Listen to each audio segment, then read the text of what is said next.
बात को कुछ नहीं, अतिथिड़ा विरोधी है, बिहार विरोधी है, आरक्षण विरोधी है, जातिगत गणना विरोधी है। आगामी लोकसभा चुनाव 2024 को देखते हुए सभी राजनीतिक पार्टियां अपने अपने वोटरों को लुभाने में लगी हुई हैं। लिहाजा जनता दल यूनाइटेड भी प्रखंड स्तर पर पूरे राज्य में कर्पूरी चर्चा का आयोजन कर रही है। हम चाहेंगे कि जोरदार इसी कड़ी में गया जिले के टिकारी प्रखंड में रविवार को पूर्व टिकारी विधायक अभय कुशवाहा ने कर्पूरी चर्चा आयोजित की। और एक नारा लग रहा था, ये तो इस दौरान भारी संख्या में लोगों की मौजूदगी रही। जानते हैं कि शिक्षा परिवार को बेटा और बता रहे थे, लेकिन वो सुनता है। और यहाँ पर इस चर्चा में जदयू के प्रदेश अध्यक्ष उमेश कुशवाहा ने भी शिरकत की। स्वागत करता हूँ। अपने संबोधन में उन्होंने कर्पूरी के कृतित्व और व्यक्तित्व पर प्रकाश डाला। साथ ही उन्होंने यह भी बताया कि कर्पूरी चर्चा का मुख्य उद्देश्य जननायक कर्पूरी ठाकुर के सिद्धांतों और विचारों पर जो मुख्यमंत्री नीतीश कुमार काम कर रहे हैं उन 18 साल के विकास कार्यों को जन जन तक पहुंचाना है। बिहार में कर्पूरी ठाकुर के नाम के बिना राजनीतिक बिहार का संभव नहीं। एक कर्पूरी ठाकुर जी का देन है, ऐतिहासिक फैसला। भाजपा पर वो हमलावर दिखे। कहा कि भाजपा संविधान और लोकतंत्र को खत्म कर रही है। स्वाभिमान का मतलब जो जननायक कर्पूरी ठाकुर जी, जो अति पिछड़ा सबसे निचले पौधान पर जो खड़ा व्यक्ति, उसके स्वाभिमान की रक्षा के लिए जो चिंता करते थे, आज हम सब के नेता माननीय मुख्यमंत्री नीतीश कुमार जी आज उनकी चिंता करते हैं, इस समाज की चिंता करते हैं और समाज को शैक्षणिक और आर्थिक राजनीतिक सामाजिक उत्थान के लिए काम कर रहे हैं। और संघर्ष का आशय है, संघर्ष जो समाजवाद का धारा है,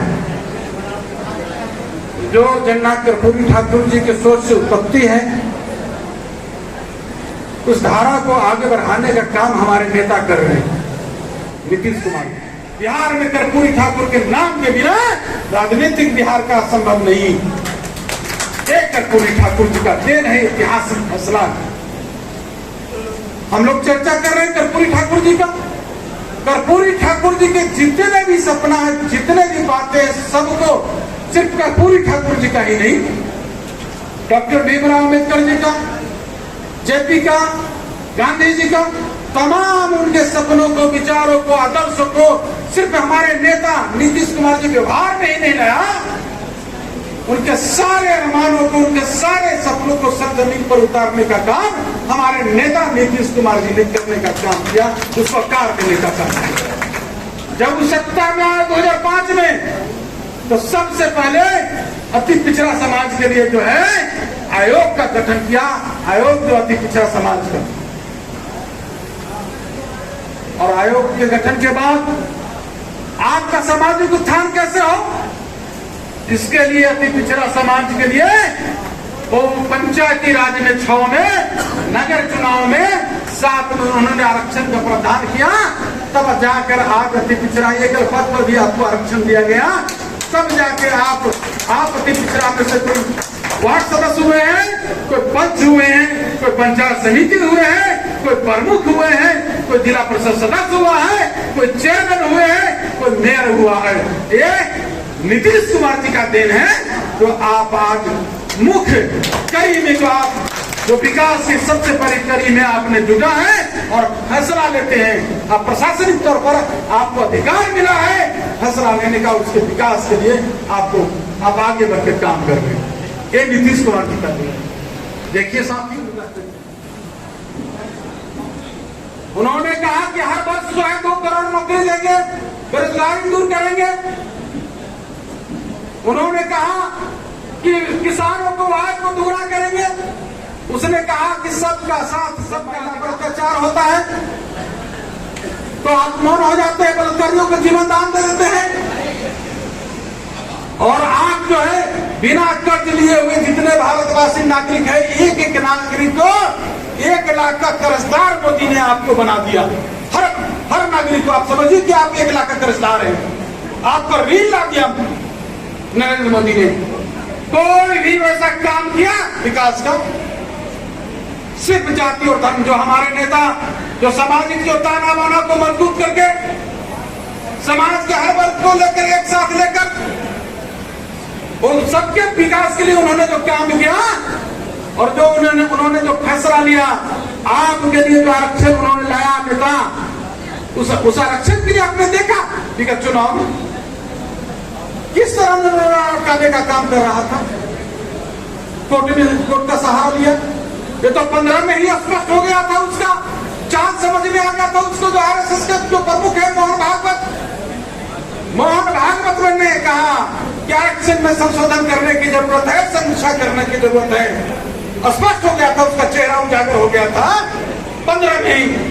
और जिसके कारण उसने कोर्ट में गया और आपके आरक्षण को रोकने का उसका बल चलता तो आपका आरक्षण को समाप्त कर देता।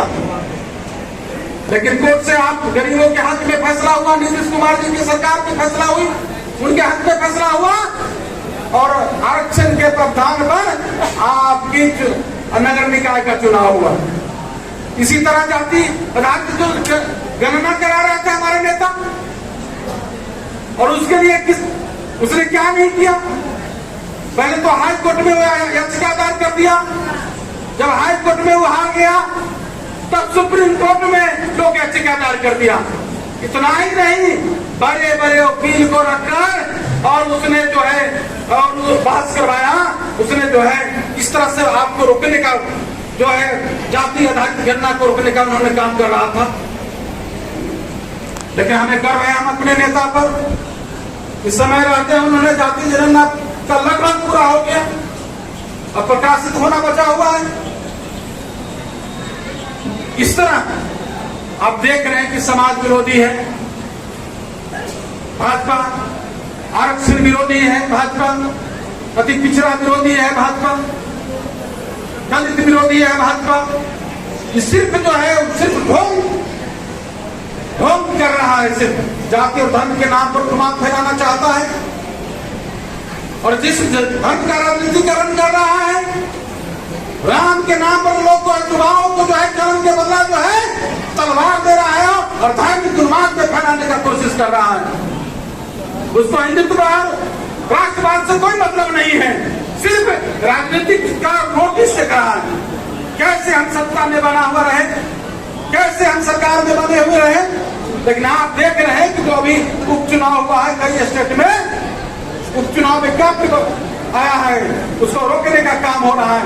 उत्तर प्रदेश जो जोगी का है, तो जोगी ने भी वहां हम लोग के गठबंधन का, इंडिया गठबंधन का उम्मीदवार हम लोग का उपचुनाव में जीता है। सभी जगह साथ में 4 जगह जीतने का काम किया। उसका खतरा उनका गिनती शुरू हो गया। साथियों हम कहने आए, सचेत करने आए हैं साथियों। और आपका ये क्या है, ये अग्निवीर, अग्निवीर क्या है आप जानते हैं? अग्निवीर में जो है 4 वर्ष का नौकरी दे रहा है और उसने प्रावधान रखा है कि 20% से 25% ऐसे लोगों को कंटिन्यू करेंगे जो आरएसएस माइंडेड के लोग होगा। उन लोग को एक समय आएगा जब उस सारे उसका जो सैनिक होगा वो आरएसएस का हो जाएगा, तो आपको वोट देने का अधिकार जो बाबा साहब भीमराव अम्बेडकर ने आपको मौलिक अधिकार दिया है, एक वोट देने का, वो भी अधिकार से आप वंचित हो जाएंगे। ये उसका सब प्लानिंग है। इसलिए मैं कहने आया हूं, लोकतंत्र लहूलुहान है, संविधान खतरे में है, संविधान को बचाना है, गौरवशाली इतिहास को बदला जा रहा है, संघीय ढांचे को नष्ट किया जा रहा है। तमाम चीज को आप लोग देखिए। मैं कल पूरी चर्चा के माध्यम से सामाजिक ताना बाना को